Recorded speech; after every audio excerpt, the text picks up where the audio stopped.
आश्चर्य है कि यह प्रश्न हमसे पर्वत नंदिनी पार्वती पूछ रही है। देवी, जीवित रहने की आकांक्षा जीवात्मा को कहां-कहां ले जाती है, यह जानकर आपको अपार आश्चर्य होगा। आश्चर्य तो मुझे इस गुफा को देखकर भी हो रहा है स्वामी। हम इसी आश्चर्यचकित करने वाले स्थान पर आपको ब्रह्म ज्ञान का अमर संदेश प्रदान करेंगे। इसी कारण भविष्य में यह गुफा अमरनाथ धाम के रूप में प्रसिद्ध होगी। जय अमरनाथ धाम। आज हमारे प्रिय मास श्रावण की पूर्णिमा है। आज के दिन जो श्रद्धालु शिव भक्त हमारी प्रेरणा प्राप्त कर यहाँ हमारे प्रतीक शिवलिंग के दर्शन करेगा, उसे अमरता के साथ ही साथ वैसा ही दिव्य ज्ञान प्राप्त होगा जैसा अब हम तुम्हें प्रदान करेंगे। अर्थात क्या अब प्रत्येक वर्ष श्रावण पूर्णिमा पर यहाँ आपका प्रतीक पूर्ण हिम शिवलिंग अवतरित होगा? हाँ देवी, आज से प्रत्येक वर्ष श्रावण माह में चंद्रमा के बढ़ने के साथ ही साथ मेरा प्रतीक हिम शिवलिंग अवतरित होकर पूर्णिमा के दिन पूर्ण होगा तथा चंद्रमा के घटने के साथ ही अमावस्या तक मुझ में विलीन हो जाएगा।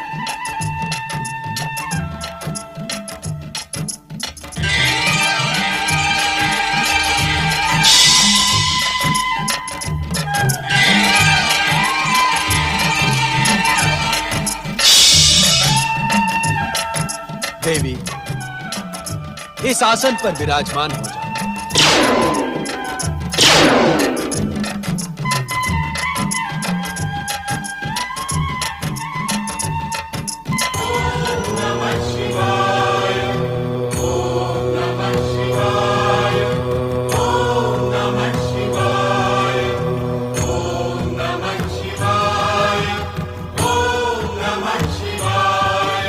ब्रह्म ज्ञान की कथा अत्यंत रहस्यमयी तथा कठिन है।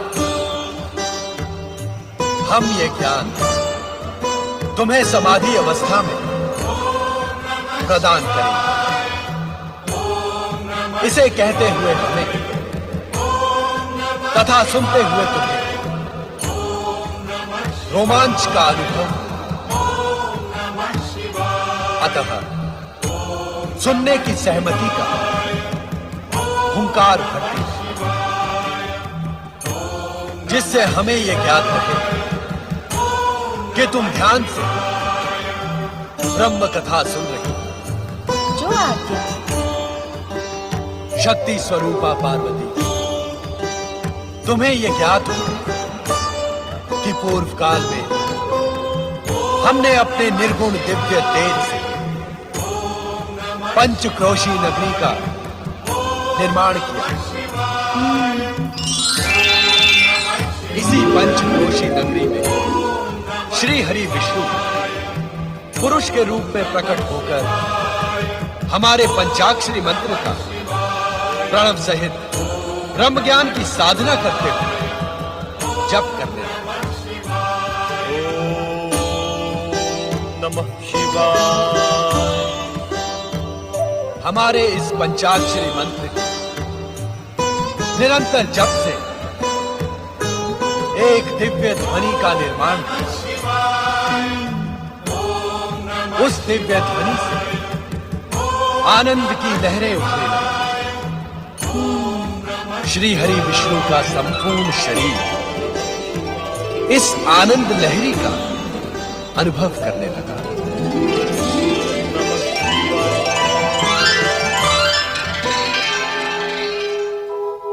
उनके शरीर से पवित्र ओंकारमय ध्वनि निकला।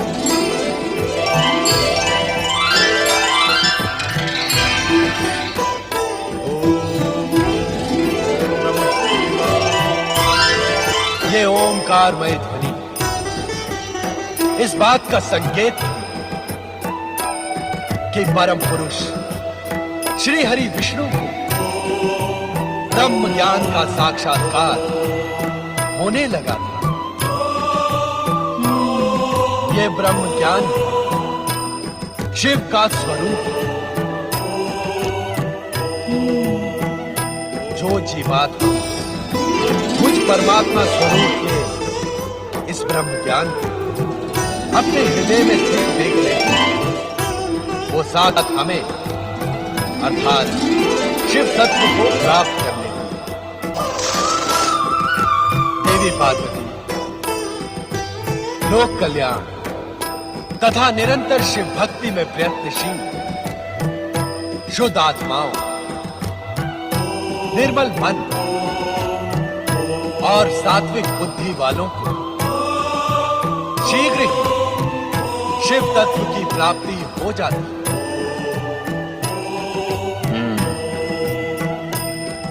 सृष्टि के कण कण में शिव तत्व की अनुभूति, प्राणी मात्र की श्रद्धा और भावनाओं को आहत न कर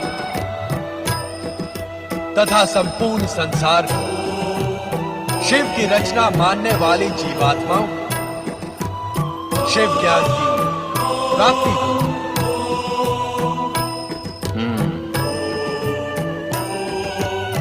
अपने को श्रेष्ठ और दूसरे को निकृष्ट न मानना,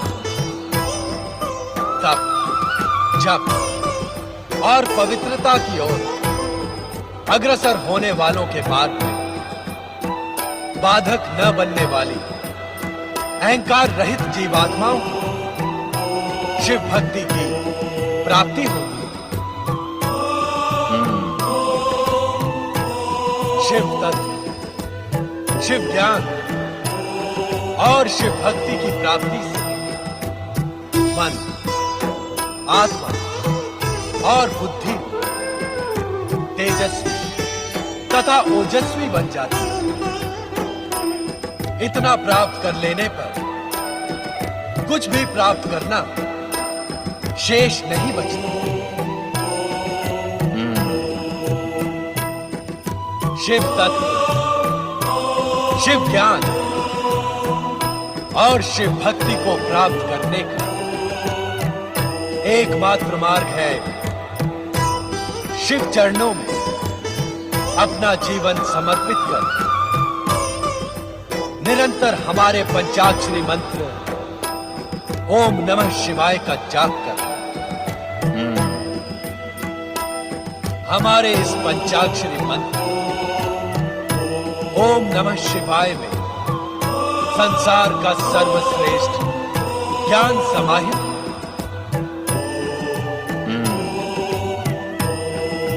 ओम अग्र पूजा को समर्पित त्रिदेवों का प्रतीक आदि स्वर है। शिव जीवन के कल्याण का स्वरूप तथा उस कल्याण रूपी शिव स्वरूप नमन ब्रह्म रूपी शिव को प्राप्त करने का सर्वोत्तम उपाय है। यही ब्रह्म ज्ञान का सत्य है। यही शिव की सुंदर रचना है। मेरे द्वारा प्रकट सत्यम, शिवम और सुंदरम से युक्त यह ब्रह्म ज्ञान उन्हीं महाभागों को प्राप्त होता है जो मेरे स्वरूप में अगाध श्रद्धा रखते हैं। मेरी आज्ञा अनुसार धर्म मार्ग पर चलने वाले प्राणी मेरी ही कृपा से मल एवं माया से मुक्त होकर मेरे परमानंद सच्चिदानंद स्वरूप में लीन हो जाते हैं।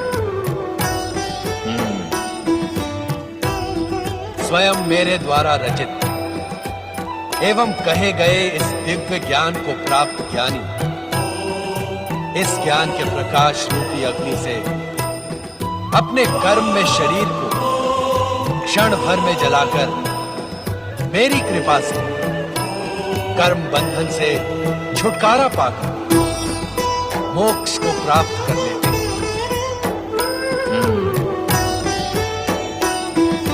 तब इस सृष्टि का गोपनीय से गोपनीय रहस्य भी उसके सम्मुख रहस्य नहीं रह जाता, कारण कि वो स्वयं शिव तत्व प्राप्ति का प्रतीक बन जाता है।